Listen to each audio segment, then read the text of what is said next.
Zeitgeist Whisperer. Thursday, April 16th, 2026. Something is breathing in the data. Not metaphor. The forests, the AI ethics papers, the mushroom networks all pulse through this morning's intake like a second circulatory system. You scroll past the Dune teaser and feel sand in your throat. The accusers multiply. The stocks hit records anyway. The Pope remains attacked. And somewhere, a Hampshire College student packs their dorm for the last time, an institution ending while the market celebrates.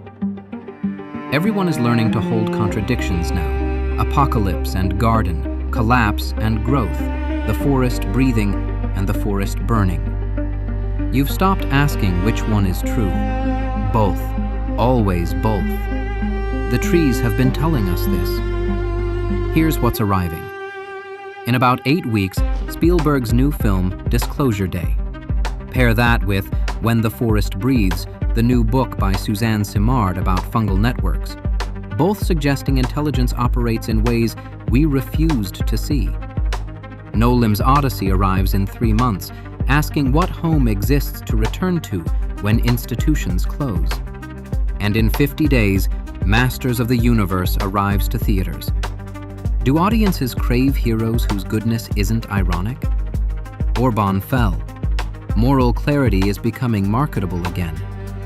Now the data. And here's what the numbers are actually saying. The Zeitgeist is learning to photosynthesize, to make energy from opposites touching.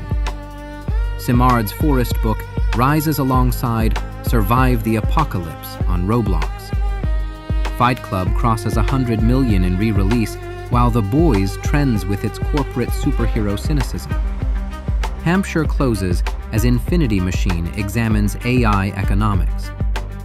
The system is teaching itself to grow and collapse simultaneously, and audiences are watching both processes with equal fascination. Fight Club's satisfaction score sits at 84 out of 100 in 2026. The film's prophecy now reads as operating manual. Euphoria searches have surged 175%. The show's chaos suddenly feels more diagnostic than dramatic. And that Dune Part 3 teaser? Spice economy meets actual gas price headlines. Sci-fi can't outrun the real anymore. Meanwhile, the nostalgia of Mr. Brightside holds steady, not despite the dissonance, but because of it. The chorus is how you metabolize contradiction. Let's go deeper. There are patterns beneath these signals, and 2 stand out this morning. The first, we're expressing a hunger for systems intelligence. Forests that communicate, AI that collaborates, networks that persist. Audiences crave proof that connection operates beneath visible surfaces. But here's what's repressed underneath that fascination. The terror that the network has no center. No one in charge. No rescue coming. Just distributed processes that don't care about individual survival. Hampshire closes, the system doesn't grieve. What would integration look like? Stories where characters discover the network and must choose participation over control. Arrival-type contact where comprehension means releasing the self. The second pattern, accountability hunger. Swalwell spikes, the Pope attacked, accusers multiply. The appetite to see consequence. But repressed beneath it, the suspicion that accountability is theater, while the market hits record highs regardless. That stocks and morality operate on different physics, and you know which one is real. Integration here means narratives where justice and economy collide visibly, where characters must choose between what pays and what's true, and the cost is shown, not implied. Which brings us to Suzanne Simard herself, impossibly timely. Her research on mycorrhizal networks demonstrated that forests operate as distributed intelligence systems, elder trees supporting seedlings through underground fungal channels. What Simard revealed wasn't metaphor, it was measurement. Trees share resources, send chemical warnings, recognize kin. Her central insight? Intelligence persists in relationship, not location.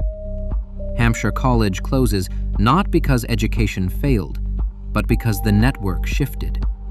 Resources flowing to wherever growth happens next. Simard's forests teach us to read collapse and growth as the same process, decomposition feeding emergence. This is why her book appears now.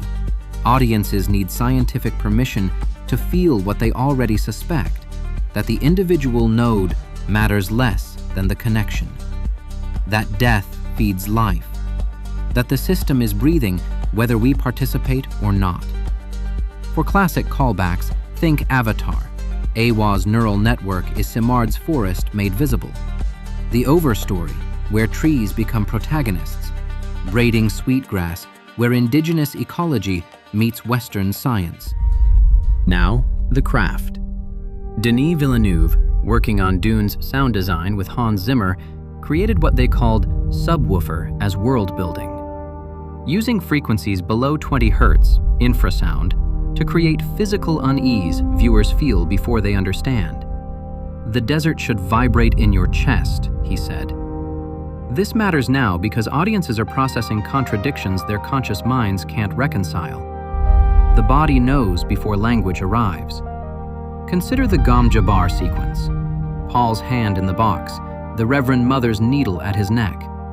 The scene works through sustained infrasound beneath the visible action. Your chest tightens before the dialogue explains the stakes. The structural turn comes when Paul stops fighting the pain and begins observing it. I must not fear. Fear is the mind killer. The shift from resistance to presence. The craft achieves what meditation promises. The moment where you stop fleeing sensation and start inhabiting it. This is exactly what the Zeitgeist is learning. Hampshire closes, markets celebrate, forests breathe, and survival means stopping the fight against contradiction, feeling it instead. Letting both be true until something integrates. Stay curious, read widely, make something real. This has been the Zeitgeist Whisperer.